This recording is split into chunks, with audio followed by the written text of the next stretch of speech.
Salut à tous et bienvenue sur notre chaîne 3 minutes d'impact. Voici donc les pasteurs que vous devez fuir. Voici les pasteurs que vous devez fuir. Pourquoi je fais cette vidéo? Parce que beaucoup de personnes se posent souvent la question de savoir quel est le genre de pasteur à qui je dois faire confiance.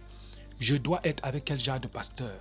Oui, vous dites seulement, voilà, il faut faire ceci, il faut faire cela, mais je dois être avec quel genre de pasteur? Jésus a parlé des fruits quand il parlait dans le sens de reconnaître les pasteurs qui sont authentiques. Mais jusque-là, c'était toujours en parabole. Mais aujourd'hui, nous avons des faits qui sont clairs. Quand vous voyez certains hommes de Dieu, entre guillemets, faire certaines choses, vous devez immédiatement fuir. Vous devez immédiatement quitter ce lieu. Dans cette vidéo, je veux vous présenter, n'est-ce pas, un serviteur de Dieu qui est en train de parler du genre de pasteur que vous devez fuir directement. Si vous êtes nouveau sur cette chaîne, ne manquez pas de liker, de partager, de vous abonner, de commenter. Dites-nous, donnez-nous votre avis en commentaire. Et on se retrouve juste après cette vidéo pour la conclusion.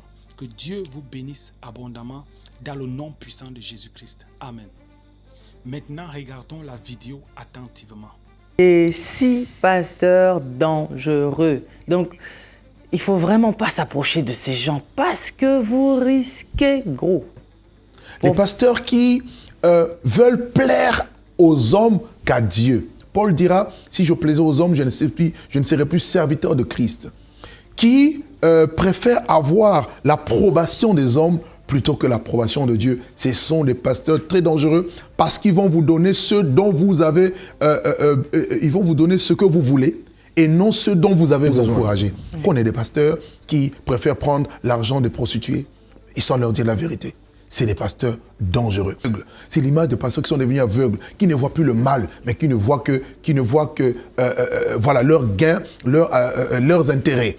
Et ces pasteurs-là sont très, très dangereux. Des pasteurs dangereux parce que une fois qu'ils sont rejetés, vous savez, quand vous êtes rejeté, l'Esprit de Dieu vous quitte et c'est un démon qui vient. Et c'est un esprit de mensonge. Et vous allez donner l'impression que vous êtes avec Dieu alors que Dieu n'est plus avec vous. C'est comme quand un ventilateur tourne, il est branché, n'est-ce pas? À la source, il y a l'énergie. Mais quand on le débranche, il n'est plus branché, mais il va encore continuer à tourner. Et c'est ça, malheureusement, les Saül. Ils donnent l'impression d'être avec Dieu, d'avoir Dieu, mais ils ne l'ont plus. Et ces personnes détruisent maintenant la nouvelle génération. C'est-à-dire, parce ils savent que Dieu les a rejetés, ils vont tout faire. Quand ils voient un frère ou une sœur que Dieu veut utiliser, qui a vraiment la grâce de Dieu, qu'est-ce qu'ils font? Ils les étouffent, ils les éteignent, ils les écrasent. Ils font en sorte qu'on ne le voit pas. C'est ce que David a fait, plutôt Saül a fait avec David. Ce sont des pasteurs très dangereux, qui n'aiment pas voir les ministères exceller, qui sont là pour éteindre, étouffer, dénigrer, pour que les autres ministères n'évoluent pas.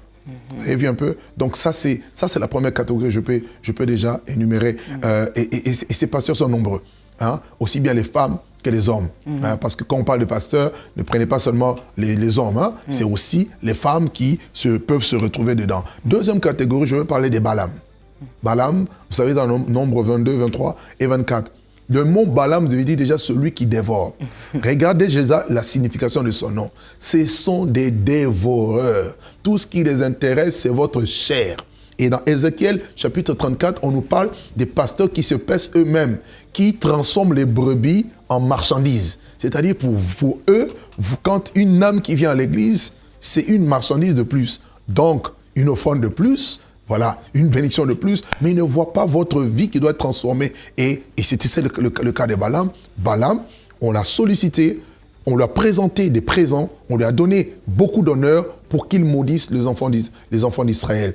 Le diable recrute ce genre de personnes pour ne pas prêcher la vérité, mais pour, au contraire, leur donner. Il leur donne quoi? Les présents. Beaucoup de faux pasteurs aujourd'hui, je précise encore, sont faux parce qu'ils ne voient pas l'intérêt de Christ, la transformation des vies. Ils sont prêts à diviser des familles, maman Lise. Ils sont prêts à monter l'homme contre la femme, à monter la femme contre l'homme, à monter des enfants contre les parents, et ainsi de suite, dans le but de les manipuler. Et derrière, ils soutirent des gains. Balaam vise dévorer. Vous dévorez, il peut dévorer votre famille, il peut dévorer vos finances, dévorer tout ce que vous avez de précieux. Et les Balaam également, ces faux pasteurs aiment les honneurs.